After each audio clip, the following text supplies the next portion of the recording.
నగర్ లో పూర్తి సమయ కార్యకర్తగా దాదాపు 15-20 సంవత్సరాల నుంచి కరీంనగర్ లో పనిచేస్తున్నటువంటి సాయి ఆ కార్యకర్త యొక్క వివాహం కోసం రావడం జరిగింది.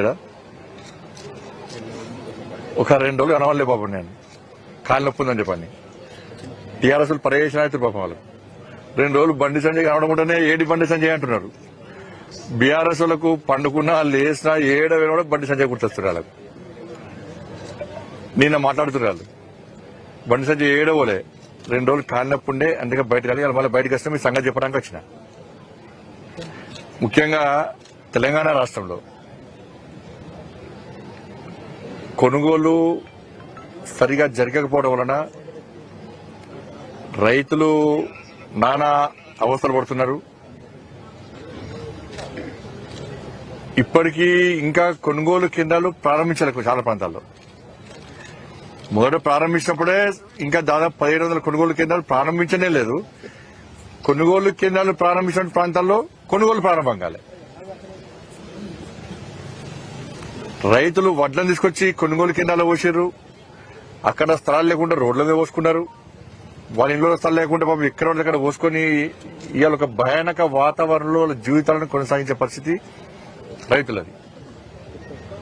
రాష్ట్ర ప్రభుత్వము ఇసలు టార్గెట్ ఎంత అంటే 90 లక్షల మెట్రిక్ టన్నులు ఇసలు టార్గెట్. ఇవాళ 17వ తారీఖు, నవంబర్ 15వ తారీఖు వరకు రాష్ట్ర ప్రభుత్వం యొక్క టార్గెట్ ఎంత అంటే 20 లక్షల మెట్రిక్ టన్నులు ధాన్యాన్ని కొనుగోలు చేయాలి. ఇవాళ 17th, ఇవాళ 15వ తారీఖు అయిపోయింది. 20 లక్షలు కాదు కదా, దానిలో సగం కూడా కొనుగోలు కాలే, ప్రొక్యూర్మెంట్ సగం కూడా కాలే. ఇప్పటికే 20% ధాన్యాన్ని అడ్డిపవసరం అమ్ముకున్న రైతులు ఈ ప్రభుత్వం నమ్మకం లేక ప్రభుత్వం కొనుగోలు స్టార్ట్ చేయకపోవడం వలన తక్కువ రేటుకు బ్రోకర్లకు రైతులు 25% ధాన్యాన్ని అమ్ముకున్నారు.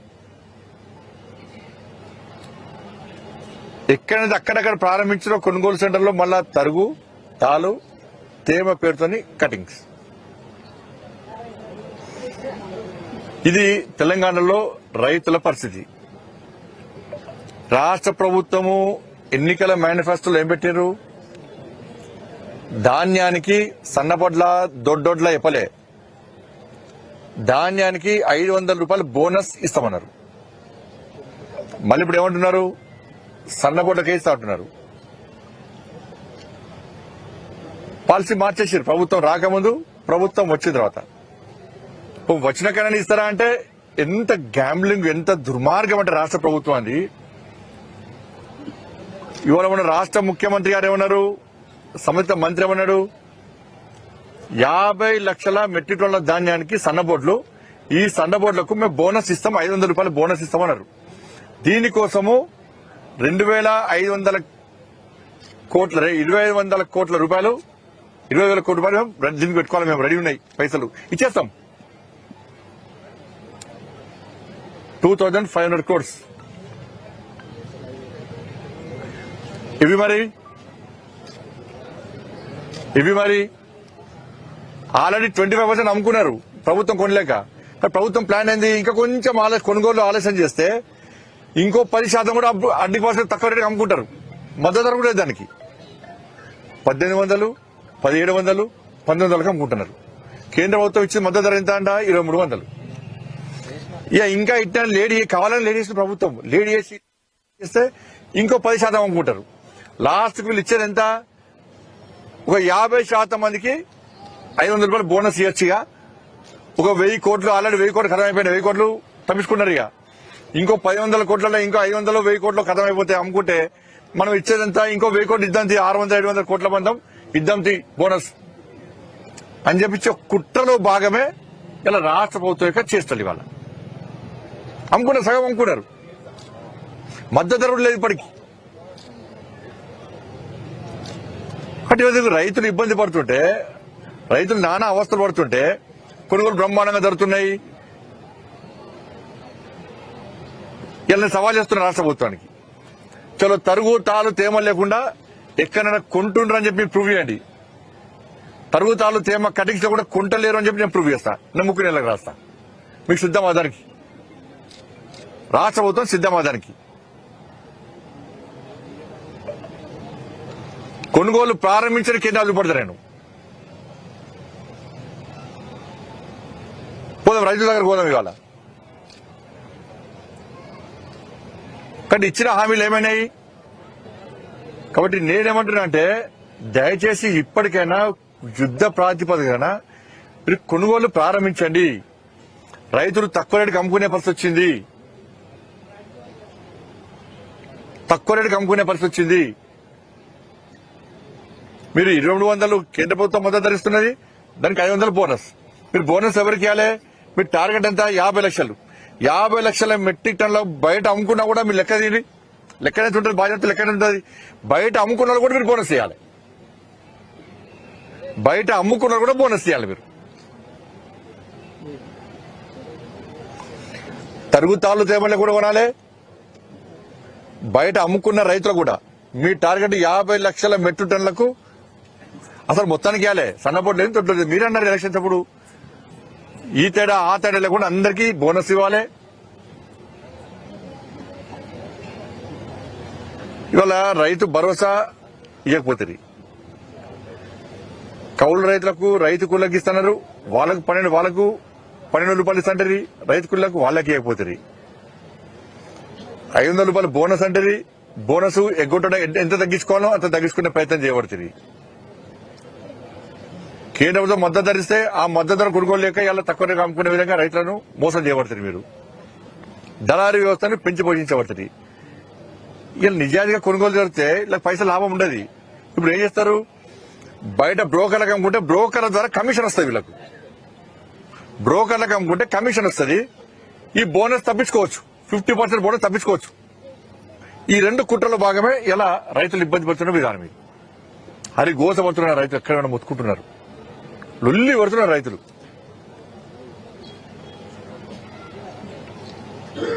ఇది పక్కకు పెట్టి కొత్త సమస్యను పట్టుకొచ్చి కథ కొనుగోలు గురించి ఎవరు మాడతలేరు. ఇక బందిగా రైతు సమస్య ఎవరు మాడతలేరు. ఇక డైవర్షన్ పాలిటిక్స్. కాబట్టి రాష్ట్ర ప్రభుత్వము కొనుగోలు విషయంలో ప్రత్యేక శ్రద్ధ వహించాలి. ఇప్పటికీ 50% కూడా కొనుగోలు జరగలేదు. మీ నిర్లక్ష్యం వలన, మీ చేతకంతనం వలన, మీ మూర్ఖత్వ ఆలోచన వలన, మీ కుట్రల వలన రైతులు తక్కువ రేటుకి అమ్ముకునే పరిస్థితి వచ్చింది. మీరు బోనస్ ఇచ్చడం తప్పించుకోవడానికి ఈ కుట్ర చేస్తున్నారు. తరుగుతాలు తేమ పడుతుంది, రైతులు ఇబ్బంది పడుతున్నారు. రోడ్ల మీద ధాన్యం వేసుకున్నారు, స్థలాలకు ఇబ్బంది పడుతున్నారు. కాబట్టి రైతు భరోసా ఇవ్వాలి, రైతు కులకు 12,000 రూపాయలు ఇవ్వాలి, బోనస్ ఇవ్వాలి, తరుగుతాలు తేమలే కూడా కొనాలి. ప్రతి ఒక్కరికి బోనస్ ఇవ్వాలి, అన్ని పంటలకు బోనస్ ఇవ్వాలి. ఇది మా డిమాండ్. ఇప్పుడు లగిచర్లకు సంబంధించి మేము ఫార్మాసిటీకి వ్యతిరేకం కాదు. దేశంలో అనేక ప్రాంతాలు కట్టిరు. వాళ్ళ ఫార్మాసిటీ అక్కడ రైతులకు అన్యాయం జరగకుండా రైతులను ఒప్పించి, రైతులను మెప్పించి, వాళ్ళతో చర్చలు జరిపి, వాళ్ళకి అన్ని విధాల న్యాయం చేసి వాళ్ళు ఒప్పుకున్న తర్వాత ఇలా ఫార్మాసిటీ కడతారా ఇంకేం సిటీ కడతారో కట్టుకుంటే ఎవ్వరికి ఇబ్బంది లేదు. రైతులు కూడా సహకరిస్తారు. కానీ రైతుల గురించి ఆలోచించకుండా, వాళ్ళ సమస్య పరిష్కరించకుండా, వాళ్ళ ఆలోచన వినకుండా, వాళ్ళ బాధలు కష్టాలు వినకుండా, వాళ్ళకు న్యాయం చేయకుండా దౌర్జన్యంగా మేము ఫార్మాసిటీ కడతాం, మీరు మీ స్థలాలు మీ ఇల్లు ఇచ్చేయాల్సిందే అంటే రాచరిక పాలన ఇదేమన్నా? ఇదెక్కడి పాలన? ఇది ఏమైంది? అలా గతంలో బీఆర్ఎస్ పార్టీ అక్కడనే ఫార్మాసిటీ గిట్ట చేసింది. ఇవాళ ఇక్కడ కూడా చూడండి, మీరు ఆలోచించారు. ఇక్కడ మీడియా మిత్రులు ఆలోచించాలి. ఇక్కడ కూడా ఇప్పుడు రైతుల సమస్య ఏంది? ఇక్కడ కూడా వికారాబాద్ రైతులకు సంబంధించి మరి రైతులు ఇబ్బంది పడుతున్నారు, పేద ప్రజలు ఇబ్బంది పడుతున్నారు, చర్చ జరుగుతలేదు. వీళ్ళు విధ్వంసం చేసిరని వీళ్ళు చేయలేదని వాళ్ళు సమస్య వచ్చింది. అలా మళ్ళీ టాపిక్ డైవర్ట్ చేసినారు. కూడా అరవై ఇష్యూ డైవర్ట్ అయింది. చర్చ దేని మీద జరగాలి? అక్కడ రైతులు వాళ్ళ సమస్యల మీద ఆందోళన చేస్తున్నారు, వాళ్ళ బాధలు చెప్పుకుంటున్నారు. మా కష్టాలు వినండి, మా బాధలు వినండి, మాకు న్యాయం చేసిన తర్వాతనే మీరు ఫార్మాసిటీ కట్టుకోండి అని చెప్పి వాళ్ళ రైతులు బాధను వ్యక్తం చేస్తున్నారు. మరి ఆ సమస్య మీద చర్చ లేదు ఇప్పుడు. ఇక ఆ సమస్య చర్చ లేదు. వీళ్ళు వాళ్ళ మీద దాడి చేసినట్టు వీళ్ళు మొత్తం ఇదే పరిస్థితి. వాళ్ళ అసలు చర్చ పక్కపోయింది, ధాన్యం చర్చ పక్కపోయింది, ఇక్కడ వికారాబాద్ రైతుల పేద ప్రజల సమస్య పక్కపోయింది. బీఆర్ఎస్ వర్సెస్ కాంగ్రెస్ సమస్య మారింది. వీళ్ళు వాళ్ళ గురించి మాడతలేరు, వాళ్ళు వీళ్ళ గురించి మాడతలేరు. కలెక్టర్ గారి మీద దాడి చేయడము తప్పదు. ఇది రైతులు మాత్రం దాడి చేయలే. రైతులు అక్కడ పేద ప్రజలకు అటువంటి ఆలోచన లేదు. వాళ్ళకు ఉన్నతాధికారులను గౌరవించాలి, వాళ్ళు మన అధికారులు మనల్ని పాలిస్తారు, మనకు సహకరిస్తారని చెప్పి ఆలోచన ఉంటుంది వాళ్ళకు. వాళ్ళ బీఆర్ఎస్ వాళ్ళు దాడి చేశారని చెప్పింది ఎవరైనా ప్రభుత్వం చెప్పింది. దీని వెనుక కేసీఆర్ కొడుకునని చెప్పింది ఎవరు? ప్రభుత్వం చెప్పింది. మరి ఏమైంది? కేసీఆర్ కొడుకుని ఎందుకు లోపడేస్తలేరు? లోపడే చెప్పింది ఎవరు? ఇలా సాక్షాత్తు కలెక్టర్ గారి నివేదికలో దీని వెనుక కుట్ర దాగి ఉందని నా కలెక్టర్ గారు నివేదిక ఇచ్చారు. కుట్ర ఏందో ఈ ప్రభుత్వము ఇది వేరే దేశం వాళ్ళు వచ్చి టెర్రరిస్ట్ వచ్చి దాడి చేస్తే కూడా చర్చ ఇప్పుడు బయటపడుతుండే. వేరే దేశం టెర్రరిస్ట్ వాళ్ళు వచ్చి దాడి చేస్తే ఈ విషయం బయటకు వస్తుండే. ఈ ప్రాంత పోలే ఇక్కడ కొంతమంది వ్యక్తులు కుట్ర చేసి దాడి చేస్తే ఆ కుట్రను ఇంకా బహిర్గతం చేస్తారంటే ఈ ప్రభుత్వానికి చాతకంతరం. ఇది ప్రభుత్వం యొక్క చాతకంతరం. ఇది ఇంత సమస్య, చిన్న సమస్య నువ్వు కుట్రను కూడా మీరు బయట పెట్టలేకపోతున్నారంటే మీ చాతకంతనం, ఫెయిల్యూర్ ప్రభుత్వాన్ని. ఇప్పుడు ప్రభుత్వంలో పెద్దలే అంటారు కేసీఆర్ కొడుకున్నాడని, మీరు అరెస్ట్ చేయరు.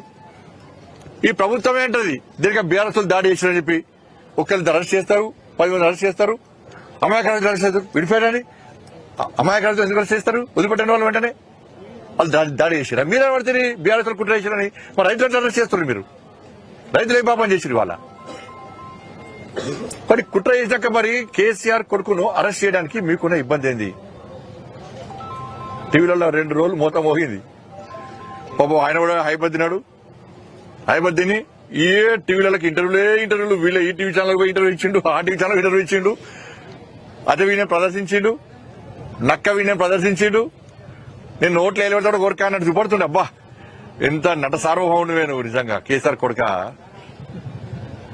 నీ నటన చూసినాక ప్రజలు నవ్వుకుంటారు, చీతు అని నవ్వుతున్నారు. నీకేం కదా, నువ్వు అమాయకుడు నువ్వు. కాబట్టి మొత్తం కూడా ప్రభుత్వం యొక్క వైఫల్యము, చాతకంతరము. ఇప్పటికైనా ప్రభుత్వము అక్కడ పేద ప్రజల మీద దృష్టి పెట్టకండి. కుట్ర చేసిన అరెస్ట్ చేస్తారా చేయరా? ఏమైంది? కథం ఢిల్లీకి సమస్య, ఢిల్లీ కాంగ్రెస్ హైకమాండ్ దగ్గరికి వెళ్ళి ఏమి ఇసుకోవాలో అది తీసుకున్నారు. కథం దుకాణం బంద్. ఇక మళ్ళీ అరెస్ట్ చేస్తోటి. ఇక నాకు తెలిసేది ఇక అయిపోయింది. ఇక కథం కేసు మళ్ళీ రేపు కొత్త ఇష్యూ స్టార్ట్ చేస్తారు. ఇక ఇష్యూ అలాగే చేయాలని మళ్ళీ రేపు మీరు క్వశ్చన్ అడిగారు. ఇక మళ్ళీ రేపు కొత్త ఇష్యూ వస్తుంది. ఇక చూడు అన్నాడు కదా. ఢిల్లీకి ఏది పోయినా వేరే ఎవరికైనా కలిసిరు. కేసీఆర్ అంటే ఫామ్ హౌస్ అటు చూసుంటాడా అన్న? కాంగ్రెస్ హైకమాండ్ కలిసిరు. అయిపోయా. ఇప్పుడు నేను దీనికి ఉదాహరణ ఎప్పుడు వస్తా మీకు. కాళేశ్వరం అరెస్ట్ అన్నారు ప్రభుత్వం ఏర్పడానే. ఏమైందన్న కాళేశ్వరం? అయిపోయిందా? పంట ఎవరు అరెస్ట్ చేసిరా? స్కామ్ అన్నారు. ఏమైంది? ఎదురు కేసీఆర్ రేపు లోపడేస్తారన్నారు. కథం పోయింది. ఢిల్లీ పోయింది, కలిసి వచ్చింది కేసీఆర్, క్లోజ్. తర్వాత ఫోన్ ట్యాపింగ్ అన్నారు. సాక్షాత్తు రాధాకిషన్ రావు పేరున్నాయి కదా, రాధాకిషన్ రావు ఆయన స్టేట్మెంట్ అయిపోయింది. ఆయన వాంగ్మూలంలో ఇచ్చిండు. నేను కేసీఆర్ చెప్తేనే ఫోన్ ట్యాపింగ్ చేస్తా అని చెప్పి క్లియర్ గా వాంగ్మూలంలోనే చెప్పాడు. ఇది అఫీషియల్ రికార్డ్ అది. మరి అనేటప్పుడు కేసీఆర్ కనీసం నోటీస్ ఇక చూడు రేపే అన్నారు. కథం మళ్ళీ అధిష్టానం పోయి కేసీఆర్ ఏం కావాలో ఏం చేయాలో చేసిండు. కథం ఫోన్ ట్యాపింగ్ క్లోజ్. నా ఫోన్ ట్యాపింగ్ అనేది సిరిసిల్ల కేంద్రంగా జరిగింది. నేను ఇవాళ మీకు చెప్తున్నాను. అక్కడ డిఎస్పీ సిఐఓ ఆయన అరెస్ట్ చేసి లోపడేసారు. మన ఆయన సిరిసిల్ల కేంద్రంగా ఫోన్ ట్యాపింగ్ జరిగిందంటే సిరిసిల్ల కేంద్రంగా కేసీఆర్ కొడుకు ప్రమేయం లేకుండా, కేసీఆర్ కొడుకు తెలియకుండా సిరిసిల్ల నుంచి అంత పెద్ద మిషనరీ పెట్టి ఫోన్ ట్యాపింగ్ జరిగే ఆస్కారం ఉందా? ఫోన్ ట్యాపింగ్ కేసీఆర్ కొడుకు తెలియకుండా జరిగే ఆస్కారం ఉందా? ఇది నేను పేపర్లో చూసిన, నేను మీడియాలో చూసిన. సిరిసిల్ల నుంచి ఒక అధికారిని సిఐను డిఎస్పీని అరెస్ట్ చేసి లోపడేసాడు. ఆయన ఎక్కడ? సిరిసిల్ల. ఎక్కడి నుంచి ఫోన్ ట్యాపింగ్ చేసిండు? సిరిసిల్ల నుంచి చేసిండు. సిరిసిల్ల ఎమ్మెల్యే ఎవరు? సిరిసిల్ల మంత్రి ఎవడు? ఈ రాష్ట్రాన్ని ఏలింది ఆయన కదా. నామకే వస్తే కేసీఆర్ ముఖ్యమంత్రి, నిజమైన ముఖ్యమంత్రి. అప్పుడు ఎవరు? ఇప్పుడు ముఖ్యమంత్రి ఆయనే, కేసీఆర్ కొడుకు. ఆయన జరగకుండా జరిగిందా ఫోన్ ట్యాపింగ్ అనేది? అయిపోయిందా ఫోన్ ట్యాపింగ్? కదా, కేసు క్లోజ్. ధరణి అన్నారు. ధరతో మొత్తం భూములు అమ్ముకున్నారు, మొత్తం ఆధారం అని చెప్పి నేను చెప్పింది కాదు, మీరు చెప్పి మీడియా చెప్పింది కాదు. ఎవరు చెప్పింది? సాక్షాత్తు దీపావళి ముందు బాంబు వెళ్తుంది, దీపావళి కంటే ముందు వెళ్తుంది, దీపావళి తర్వాత ఆటం బాంబు కాదు, సుత్తి బాంబు కూడా వెళ్ళలే, చేను పడ కూడా వెళ్ళలే. పోయి దీపావళి పోయి సంక్రాంతి వస్తుంది, మళ్ళీ ఇక కార్తీక పౌర్ణమి పోయింది, సంక్రాంతి వస్తుంది, ఇక మళ్ళీ ఏం వెళ్తాయో. ఏమైంది? ధరణి పోయింది. ధరణి పోయిన తర్వాత మళ్ళీ ఏం చేశారు? అదేంటి ఈ ఫార్ములా కార్ రేస్, 50 కోట్ల రూపాయలు మొత్తం స్కామ్ జరిగింది. రేప్ అరెస్ట్ అన్నారు. గతం అది క్లోజ్, అది కూడా అడిగెక్కింది. ఇది అయిపోయిందా? జన్వాడ ఫామ్ హౌస్ కేసు, ఏం పేరు ఉండే విజయ్, ఏదో ఆయన పట్టుకొచ్చారు.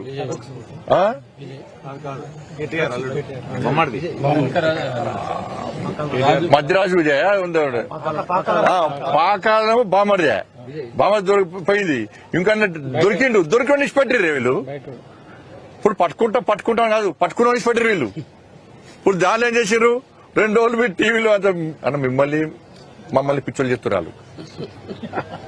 మీరు ఏం తెలియకుండా బ్రేకింగ్ అని మొత్తం ఆటాడిస్తారు. పాప కెమెరామెన్లు, రిపోర్టర్లు అయితే ఆడ పోయి ఆ ఫామ్ హౌస్ లో పోయి ఇంకా చూడు అని నూకేసినా, కింద పడేసినా, మీద పడేసినా, ఇంకా చూడు ఆయన కనిపించింది. ఆయన దొరికిన పెట్టారు.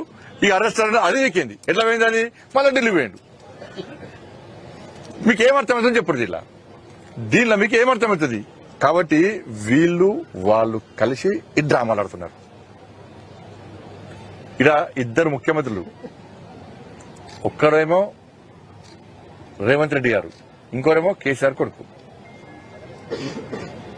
ఇక్కడ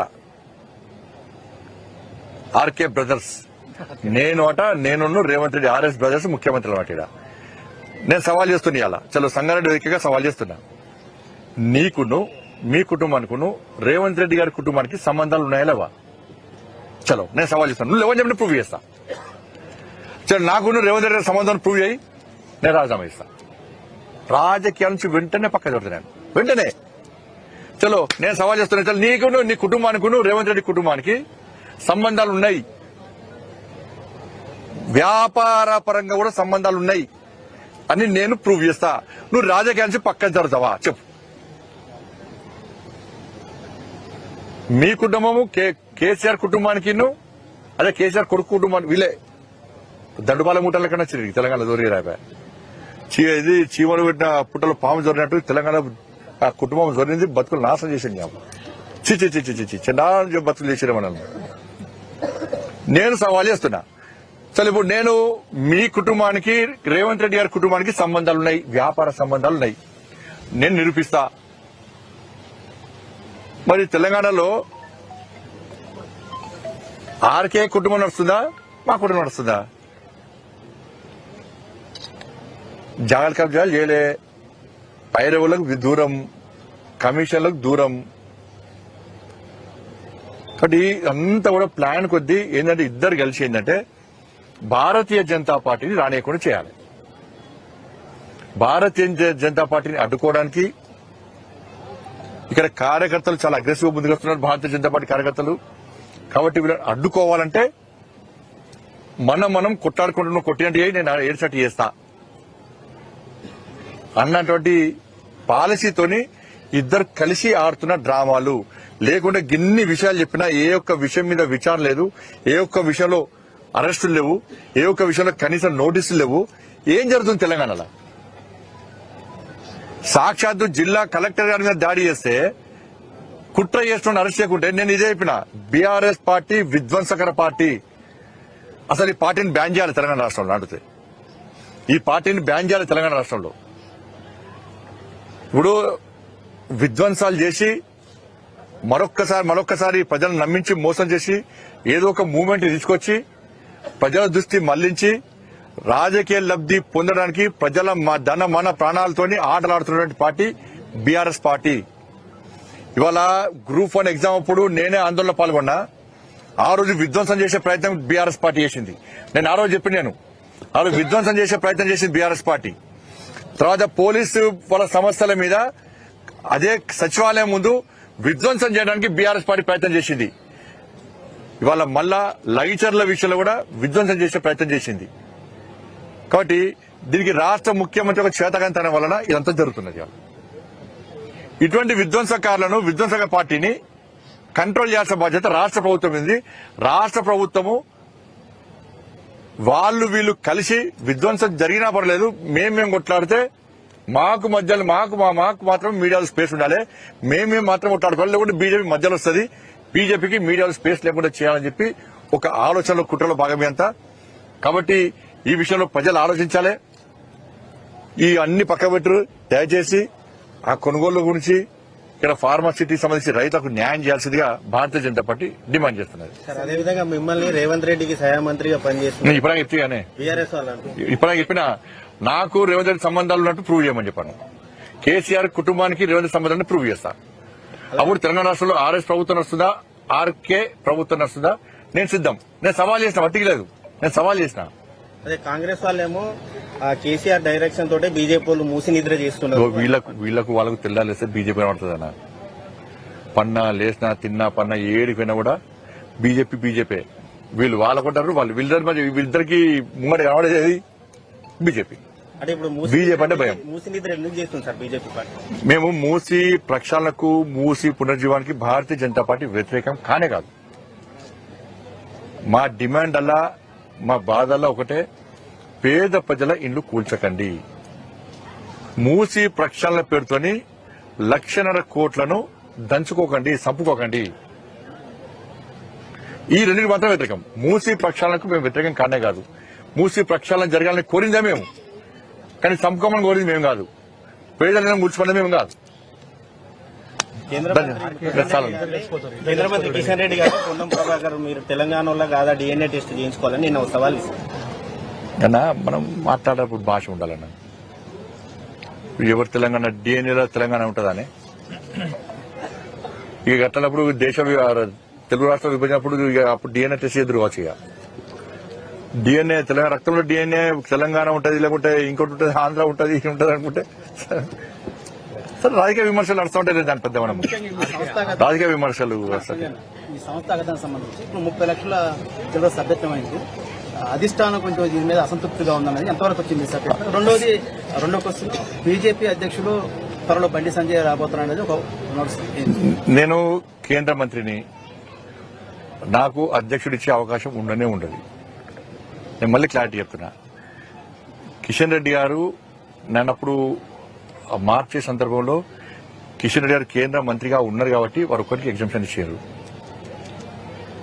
జేపీ నడ్డా గారి ఇప్పుడు మెంబర్షిప్ టైం ఉంది కాబట్టి ఎలక్షన్స్ కాబట్టి వాళ్ళు ఇచ్చారు. కాబట్టి భారతీయ జనతా పార్టీలో ఆ అవకాశం ఉండదు. నన్ను రాష్ట్ర అధ్యక్షుడిగా చేసే అవకాశం ఉండదు. నన్ను మొన్ననే కేంద్ర మంత్రి చేసి నాకు మంచి అవకాశం ఇచ్చారు. కాబట్టి రాష్ట్ర అధ్యక్షుడిగా నన్ను చేసే అవకాశం ఉండదు, నన్ను నియమించే అవకాశం ఉండనే ఉండదు. ఇది తప్పు, 100% తప్పు. మెంబర్షిప్ విషయంలో భారతీయ జనతా పార్టీ పోయినసారి కంటే 3 ఇంతలు ఎక్కువ మెంబర్షిప్ చేస్తున్నాం. మేము కేంద్ర నాయకత్వ టార్గెట్ ను రీచ్ అయినాం ఆల్రెడీ. కాబట్టి మొదట్లో కొంచెం తక్కువైనప్పుడు కూడా మా మెంబర్షిప్ ఇన్ఛార్జ్ అయినటువంటి రామచంద్ర గారు చాలా కష్టపడి పనిచేస్తున్నారు, చాలా ఇష్టపడి పనిచేస్తున్నారు, పూర్తి సమయం ఇచ్చి పనిచేస్తున్నారు. కాబట్టి 30 లక్షల మెంబర్షిప్ దాటింది. అది దాదాపు 40 లక్షలు కాబోతున్నది. ధన్యవాదాలు. మా సంగారెడ్డి మా జిల్లా అధ్యక్షుల గారికి ప్రత్యేక అభినందనలు. టార్గెట్ రీచ్ అయిపోయారు వీళ్ళు. సంగారెడ్డి జిల్లా కార్యకర్తలు అందరూ కూడా బ్రహ్మాండంగా పనిచేస్తున్నారు. నాయకులు కార్యకర్తలు చాలా బ్రహ్మాండంగా పనిచేస్తున్నారు. నిజంగా ఈ జిల్లాకు నిజంగా హ్యాట్స్ ఆఫ్.